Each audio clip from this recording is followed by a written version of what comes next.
നമസ്കാരം, പൊട്ടക്കണ്ണനാണേ. കഴിഞ്ഞ ദിവസം വൈറലായ ഒരു വീഡിയോ നമ്മൾ കണ്ടിരുന്നു. ഒരു സദസ്സിൽ മുഖ്യമന്ത്രി മുമ്പോട്ട് പോകുമ്പോൾ ഒരു പെൺകുട്ടി ഫോണുമായിട്ട് വന്ന് സെൽഫി എടുക്കാൻ ശ്രമിക്കുന്നു. മുഖ്യമന്ത്രി സ്വതസിദ്ധമായ ദേഷ്യത്തോടുകൂടി പറയുന്നു, മാറി നിൽക്ക്, കടക്കപ്പുറത്ത് പോയി, ഇപ്പൊ മാറി നിൽക്കാണ് സ്റ്റൈല്. ഓക്കെ, അതിനെപ്പറ്റി ആ പെൺകുട്ടി പറയുന്നത് കൂടെ നമുക്കൊന്ന് കേട്ടു നോക്കാം. ആദ്യമേ തന്നെ നിങ്ങൾ ചെവിക്കുന്നുള്ളി വെച്ചോ, കമ്മിണിയാണ്, അങ്ങനെ പറയൂ, ഇല്ലെങ്കിൽ അവളുടെ കുലം പോലും മുടിച്ചു കളയുവന്മാര്. സംഭവം എന്ന് പറയുന്നത് ഈ കാണുന്നത് പോലെ ഒന്നും അല്ല, വ്യക്തമാണ്. സെൽഫി എടുക്കാൻ പോയതും അല്ല, ഫോൺ കോൾ വന്നു. ആ സമയത്ത് ഒരു നിവേദനം കൊടുക്കാനായിട്ട് പോയിരുന്നു, തിരക്കായിരുന്നു ചെയ്യുന്നത്. കണ്ടു, സമ്മതിച്ചു. CM തിരക്കായിരുന്നു, നിവേദനം കൊടുക്കാൻ പോയതാണ്. CM പറഞ്ഞു, മോളെ ഒന്ന് മാറി നിൽക്ക് എന്ന് പറഞ്ഞു.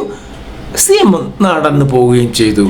ഇതാണ് ഈ അന്തം കമ്മികളുടെ കാര്യം. കാരണം അവരുടെ സീനിയേഴ്സ് എന്ത് തെറ്റ് ചെയ്താലും അത് മറയാക്കി, അത് മറച്ചു വെച്ചുകൊണ്ട് ഇവർക്ക് സംസാരിക്കാൻ അറിയാം. അതാണ് യഥാർത്ഥത്തിൽ ഒരു കമ്മിക്ക് വേണ്ട ഏറ്റവും വലിയ ഗുണവും. ഈ മോളും അങ്ങനെ തന്നെയാണ്. സബ്സ്ക്രൈബ് ചെയ്യാതെ പോകരുത്, പൊട്ടക്കണ്ണാണേ.